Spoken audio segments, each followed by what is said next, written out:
প্রকাশ পেয়েছে শাকিব খানের পরবর্তী সিনেমা বরবাদ ট্রেজার। 1 মিনিট 44 সেকেন্ডের ট্রেজারের এই ভিডিওটি সামাজিক যোগাযোগ মাধ্যমে শাকিব খান শেয়ার দিয়েছেন, যেখানে তার ভয়ঙ্কর রূপ দেখা যাচ্ছে। ট্রেজারের শুরুতে মিশার উদ্দেশ্যে বলতে শোনা যায়, আমার মা হয়ে লজ্জা হয়, আর তোমার ছেলে বাবা হয়ে এতটুকু লজ্জা হয় না। ভিডিওতে শাকিব খানকে পুরো দস্তুর গ্যাংস্টার হিসেবে ধরা দিয়েছে।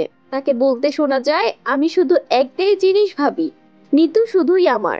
সব মিলিয়ে দর্শকরা এখন অপেক্ষায় রয়েছে ছবি মুক্তির। মেহেদী হাসান হৃদয় পরিচালিত এই ছবিটি আগামী ঈদে বক্স অফিসে মুক্তি পাবে। ছবিতে গুরুত্বপূর্ণ চরিত্রে অভিনয় করেছেন পশ্চিমবঙ্গের জনপ্রিয় অভিনেতা যিশু সেনগুপ্ত। প্রসঙ্গত, রিয়েল এনার্জি প্রোডাকশনের ব্যানারে প্রযোজনা করেছেন শাহরিন আক্তার সুমি। 18 কোটি টাকার প্রযোজনা বাজেটে নির্মিত এই ছবিটি বাংলাদেশি চলচ্চিত্রগুলোর মধ্যে সবচেয়ে ব্যয়বহুল।